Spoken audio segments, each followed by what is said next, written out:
আসসালামু আলাইকুম। আমরা আজকে পরিপাক ও শোষণ চ্যাপ্টারটি থেকে বিভিন্ন ইউনিভার্সিটিতে যে এমসিকিউগুলো এসেছে সেগুলো সলভ করব জিএসটির প্রিপারেশনের জন্য। প্রথম এমসিকিউটি হচ্ছে, মানবদেহে টায়ালিন সক্রিয় হয় কোনটির প্রভাবে? এটার অ্যান্সার হচ্ছে ক্লোরাইড। ক্লোরাইডের অভাবে মানবদেহে টায়ালিন সক্রিয় হয়। আর এটা হচ্ছে মূলত লালারসের একটি এনজাইম।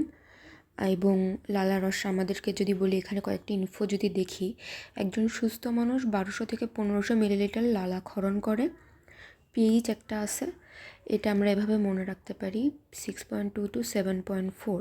যেহেতু লালা 24 ঘন্টায় ক্ষরণ হয়, তো 6 আর 7 তো মনে থাকবে, পয়েন্টটা হচ্ছে 24 ঘন্টার 2টা 6.2 আর 7.4। তো 6 থেকে 7 মনে রাখবো, আর পয়েন্টের পরেরটা মনে রাখার জন্য 0.2, 6.2 আর 7.4। যেহেতু 24 ঘন্টায় লালা ক্ষরণ হয়, এভাবে আমরা মনে রাখতে পারি। লালারস থেকে লাইসোজাইম এনজাইম নিঃসৃত হয়। এই লাইসোজাইমটা মূলত ব্যাকটেরিয়া ধ্বংস করে। টায়ালিন ও মল্টেজারকে মূলত লালারসের এনজাইম, যেটা আমরা টম দিয়ে মনে রাখতে পারি। এরপরের এমসিকিউতে আসি, অতিরিক্ত শর্করা জাতীয় খাবার খেলে রক্তে কি বেড়ে যায়? ট্রাইগ্লিসারাইড। যদি আমরা অতিরিক্ত কার্বোহাইড্রেট খাই তাহলে আমাদের ট্রাইগ্লিসারাইড বেড়ে যাবে। আর এটা হচ্ছে মূলত চর্বি হিসেবে জমা হয়, এবং এটার কারণে মূলত এই যে হৃদরোগ এবং স্ট্রোকের প্রধান কারণ এই ট্রাইগ্লিসারাইড।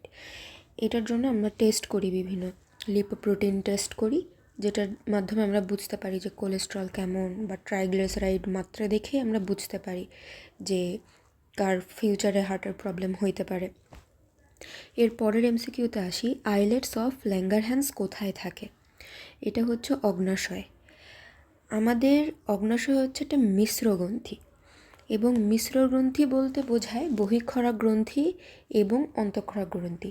মানে এটা এনজাইম হিসেবেও কাজ করে, আবার এখান এনজাইম ক্ষরণ হয়, আবার এখান থেকে হরমোনও ক্ষরণ হয়। তো যেটা মানে যেহেতু এখান থেকে যে তোমার এনজাইম ক্ষরণ হচ্ছে, সেক্ষেত্রে আমরা বলতে পারি যে এটা একটা বহিঃক্ষরা গ্রন্থি। আবার অন্তঃক্ষরা গ্রন্থি মানে এখান থেকে হরমোনও যে ব্যবহার হয়। তো অন্তঃক্ষরা গ্রন্থির ক্ষেত্রে আমরা এটা বলতে পারি যে চারটা যে হরমোন ক্ষরিত হয়, সেগুলো হচ্ছে আলফা সেল থেকে, বিটা সেল থেকে, গামা সেল থেকে, পিপি সেল থেকে। আলফা সেল থেকে গ্লুকাগন, বিটা সেল থেকে ইনসুলিন, তারপরে গামা সেল থেকে হচ্ছে তোমার বের হয় সোমাটোস্ট্যাটিন, পিপি সেল থেকে পলিপেপটাইড প্যানক্রিয়াটিক হরমোন যেটা, সেটা বের হয়। আর বহিঃক্ষরা গ্রন্থি, এখান থেকে বিভিন্ন এনজাইম বের হয় যেগুলো আমাদের ডাইজেশনে হেল্প করে। খাদ্যের ব্যাকটেরিয়া ধ্বংস করে দাঁতকে রক্ষা করে কোন এনজাইম? এটা আমরা একটু আগেই পড়লাম যে লাইসোজাইম। এটার অ্যান্সার হচ্ছে লাইসোজাইম। অ্যান্ড মানুষের যকৃত এর ওজন কত? এটা হচ্ছে 1.5 থেকে 2 কেজি আমরা যদি বলি। আইলেটস অফ ল্যাঙ্গারহ্যান্স কোন ধরনের কোষ থেকে ইনসুলিন ক্ষরিত হয়? আচ্ছা, এটা হচ্ছে বিটা কোষ। এটা আমরা একটু আগেই পড়লাম যে অগ্নাশয়ের যেই অন্তঃক্ষরা গ্রন্থি, সেইখানের যে কোষগুলো, সেগুলোকে আইলেটস অফ ল্যাঙ্গারহ্যান্স বলা হয়। এবং আলফা সেল থেকে বের হয় হচ্ছে গ্লুকাগন, আর মিউকাস কোষ সেগুলো কিছু না। গ্যাস্ট্রিক গ্রন্থির কাজ কি? গ্যাস্ট্রিক গ্রন্থির কাজ হচ্ছে পরিপাক করা। ওকে, দেন আমরা হচ্ছে পরের এমসিকিউতে আসি। ওকে, রক্ত জমাটে সাহায্য করে এমন কোন ভিটামিন সবুজ শাকসবজিতে পাওয়া যায়? এটার অ্যান্সার হচ্ছে ভিটামিন কে। আমরা এটা পড়ছি যে ভিটামিন কে মূলত রক্ত জমাটে সাহায্য করে। পরিপাকে ক্রিয়াশীল সিক্রেটিন হরমোন কোথা থেকে ক্ষরিত হয়? এটার অ্যান্সার হচ্ছে ডিওডিনাম থেকে এই সিক্রেটিন হরমোনটা ক্ষরিত হয়। গ্লুকোনিওজেনেসিস প্রক্রিয়া সংঘটিত হয়, এটা অবভিয়াসলি এটার অ্যান্সার হবে যকৃতে। আমরা এগুলো পড়ছি যকৃতের কাজে। এবার পড়ি, কোন হরমোন ক্ষুদ্রান্তে আমিষ শোষণ নিয়ন্ত্রণ করে? এটার অ্যান্সার হচ্ছে থাইরক্সিন।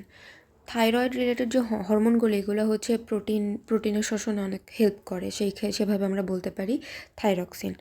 সুষম খাদ্যে শর্করা, আমিষ ও স্নেহ জাতীয় খাদ্যের অনুপাত, এটার অ্যান্সার হচ্ছে 4:1:1 এভাবে থাকতে হবে সুষম খাদ্যে।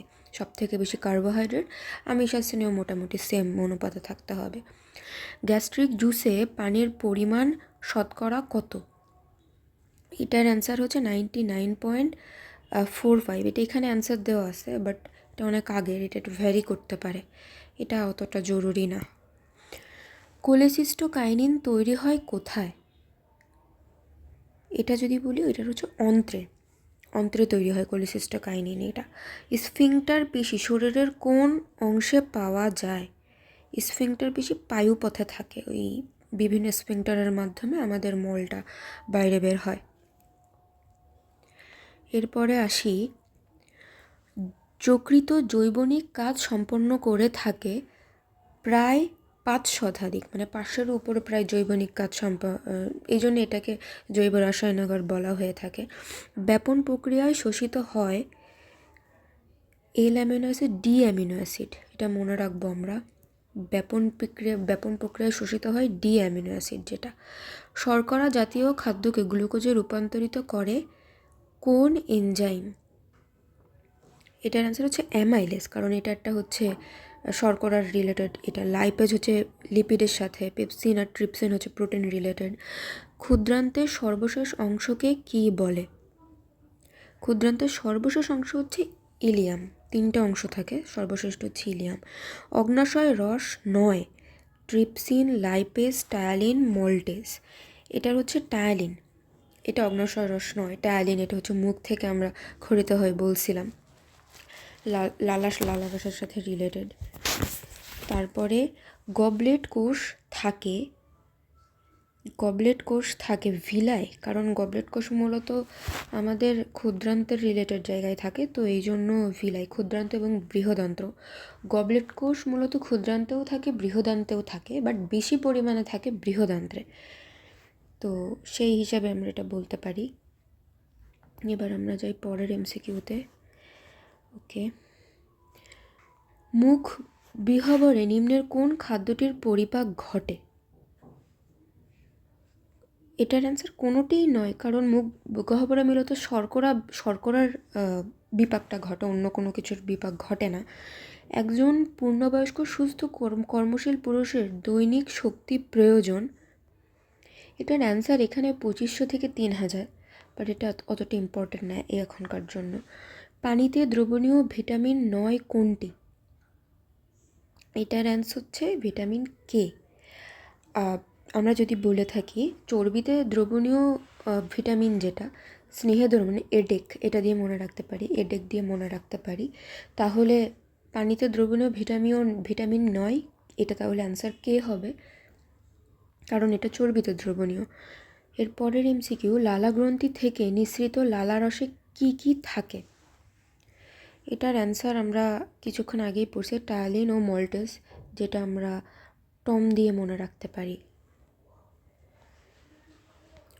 কোনটিকে মানবদেহের ল্যাবরেটরি বলা হয়? এটা হচ্ছে যকৃতকে মানবদেহের ল্যাবরেটরি বলা হয়, এবং যকৃত হচ্ছে মানবদেহের সবথেকে বড় গ্রন্থি, যেটার দেহের ওজনের প্রায় 3 থেকে 5%। এখানে ওই যে আমরা পড়ছিলাম 5 শতাধিক জৈব রাসায়নিক বিক্রিয়া সংঘটিত হয়, এজন্য একে মানবদেহের জৈব রাসায়নাগার বলা হয়। মানুষের অ্যাপেন্ডিক্স পরিপাক নালীর কোন অংশের সাথে যুক্ত থাকে? এটা হচ্ছে সিকামের একটা অংশ অ্যাপেন্ডিক্স। এটার দৈর্ঘ্য প্রায়, বৃহদন্ত্রের দৈর্ঘ্য প্রায় 1.5 মিটার। আচ্ছা, তো বৃহদন্ত্র আর ক্ষুদ্রদন্তের মধ্যে বৃহদন্ত্র অ্যাকচুয়ালি ক্ষুদ্রান্তের থেকে দৈর্ঘ্যে ছোট, কিন্তু তারপর এর নাম বৃহদন্ত্র, কারণ লুমেনটা বড়, সেই জন্য লুমেন বড় ছোট হিসেবে বৃহদন্ত্র এবং ক্ষুদ্রান্তের নামকরণ হয়েছে, কিন্তু এদের দৈর্ঘ্যের বেসিসে এদের নামকরণ হয়নি, তো এটা ভুল করা যাবে না। বৃহদন্তের 3টি অংশ থাকে, সেই 3টি অংশের মধ্যে প্রথম যে অংশটা সেটা হচ্ছে সিকামের একটা বৃদ্ধি, সেটা হচ্ছে অ্যাপেন্ডিক্স, আঙুলের মতো, অভিক্ষেপের মতো। একজন স্বাভাবিক ওজনের মানুষের বিএমআই কত কেজি পার মিটার স্কোয়ার? এটা হচ্ছে 18 থেকে, এই 18.5 থেকে 24.9, এটা হচ্ছে আদর্শ বলা যায়। ডায়াবেটিস কোন অঙ্গের রোগ? ওকে, ডায়াবেটিস মূলত আমরা যদি বলি এটা হচ্ছে অগ্ন্যাশয়ের রোগ, কারণ এটার সাথে আমরা ইনসুলিনের সম্পর্ক পাই।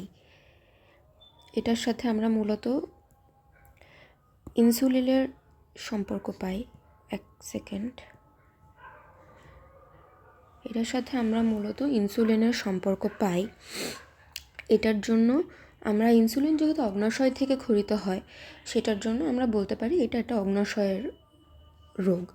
পিত্তলবণ কোথায় উৎপন্ন হয়? পিত্তলবণ উৎপন্ন হয় যদি বলে, এটা হচ্ছে যকৃতে। এটা আমরা মনে রাখবো, পিত্তলবণ উৎপন্ন হয় যকৃতে, কিন্তু এটা জমা থাকে পিত্তথলিতে।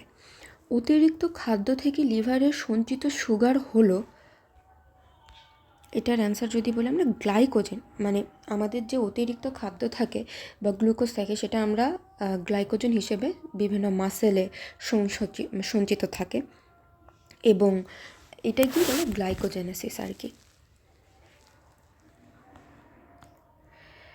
এরপরে কাফ্ফার কোষ কোথায় দেখা যায়? কাফ্ফার কোষ দেখা যায় হচ্ছে যকৃতে। লোহিত রক্তকণিকা তৈরিতে কোন ভিটামিন ব্যবহৃত হয়? এখানে আসলে কোন ভিটামিন তৈরি হয় এটা আমরা বলবো ভিটামিন B12। এটা রক্তের সাথে অনেক জড়িত, রক্ত কণিকা তৈরির সাথে অনেক জড়িত। লালারসে কোন এনজাইম পাওয়া যায়? টায়ালিন। এরপরে আমরা আসি, প্লাজমা প্রোটিন তৈরির স্থানকে কি বলে? প্লাজমা প্রোটিন তৈরির স্থানকে কি বলে? এটা হচ্ছে যকৃত। প্লাজমা প্রোটিন তৈরির স্থানকে কি বলে? এটা হচ্ছে যকৃত। কোন খাদ্য উপাদানের পরিপাকের জন্য ইমালসিফিকাল প্রয়োজন হয়? ইমালসিফিকেশন অলওয়েজ লিপিড রিলেটেড প্রয়োজন হয়। এরপরে যদি আসি, একজন প্রাপ্তবয়স্ক মানুষের দিনে কত লিটার গ্যাস্ট্রিক জুস উৎপন্ন হয়? এটার অ্যান্সার হচ্ছে 2 লিটার গ্যাস্ট্রিক জুস ক্ষরিত হয় বা উৎপন্ন হয়। মানব জীবনদশায় কোন বয়সে পাকস্থলীর অম্লীয় পরিবেশ বেশি থাকে? এটা হচ্ছে শিশু অবস্থায় একটু অম্লীয় পরিবেশ বেশি থাকে। নিচের কোনটি অগ্ন্যাশয় হতে নিঃসৃত হয়? ফসফোলাইপেজ, বাকিগুলো আন্তরিক। হেপাটিক কোষ কোথায় থাকে? হেপাটিক কোষ থাকে যকৃতে। হেপাটোসাইটস বা হেপাটিক কোষ যেটা বলা হয়। আরেকটা মনে রাখবো, ওই যকৃতে সাইনোসয়েডও থাকে। কয়দিনের মধ্যে সাতকুড়ি প্রতিস্থাপিত হয়? কয়দিনের মধ্যে সাতকুড়ি প্রতিস্থাপিত হয়? এটা হচ্ছে 5 থেকে 10 দিনের মধ্যে আমাদের সাতকুড়ি প্রতিস্থাপিত হয়। শিশুকালে দুধদাঁতের সংখ্যা কয়টা? এটা হচ্ছে শিশুকালে থাকে 20টি, যেটা হচ্ছে ICPM যদি আমরা বলি, ICPM 2102। এখানে হচ্ছে একটা মোলার থাকে না, যদি আমি পূর্ণবয়স্কদের সাথে করি, আর প্রিমোলার থাকেই না। পিত্তথলির সংকোচন, এটার সাথে যুক্ত, পিত্তথলির সংকোচন ঘটায়, এটা হচ্ছে কোলেসিস্টোকাইনিন। এটা কিন্তু অন্তর থেকে নিঃসৃত হয়। সব ধরনের খাদ্যের চূড়ান্ত পরিপাক ঘটে নিচের কোন অংশে? চূড়ান্ত পরিপাক ঘটে হচ্ছে ক্ষুদ্রান্তে। বৃহদান্তে মূলত পানি শোষণ রিলেটেড কাজ হয়, এই জন্য ক্ষুদ্রান্তে চূড়ান্ত পরিপাক ঘটে সব ধরনের খাদ্যের। এন্টেরোকাইনেজের প্রভাবে কোনটি সক্রিয় হয়? এন্টেরোকাইনেজের প্রভাবে সক্রিয় হয় হচ্ছে ট্রিপসিনোজেন। এন্টেরোকাইনেজ এসে ট্রিপসিনোজেনকে ট্রিপসিনে করে। লালারসে pH কত? এই সেটা আমরা মনে রাখছিলাম, এটা 6B। এই যে 24 ঘন্টার 2 আর 4 দিয়ে। যকৃত রক্ত সঞ্চয় করে রাখতে পারে 1500 সিসি। কোন প্লাজমা প্রোটিনকে যকৃতে সংশ্লেষিত হয় না? গামা গ্লোবিন যকৃতে হয় না সংশ্লেষণ। এটা হচ্ছে, এবার আমরা আসি, কোলন পেরিস্টালসিস বাড়ায়। কোলন পেরিস্টালসিস বাড়ায় হচ্ছে পিত্তলবণ। নিচের কোনটি অগ্ন্যাশয়ের বহিঃকরা গ্রন্থির ক্ষরণ নয়? নিচের কোনটি অগ্ন্যাশয়ের বহিঃকরা গ্রন্থির ক্ষরণ নয়? এটা হচ্ছে ইনসুলিন, কারণ ইনসুলিন তো অন্তঃক্ষরা গ্রন্থি থেকে হয়, এটা তো একটা হরমোন, এটা তো এনজাইম না। লিভার কোন গ্রন্থিকে উদ্দীপিত করে? কোন হরমোন? এটা হচ্ছে এন্টেরোকাইনিন লিভার কোন গ্রন্থিকে উদ্দীপ্ত করে। নিচের কোনটি গ্যাস্ট্রিক ইনহিবিটর পেপটাইড? ওকে, এটার অ্যান্সার হচ্ছে এন্টেরোগ্যাস্ট্রন যেটা। এরপরে আসি, অগ্ন্যাশয় রসের লিপিড পরিপাককারী এনজাইম নয় কোনটি? অগ্ন্যাশয় রসের, এটা হচ্ছে অ্যালকাইন ফসফেটেস।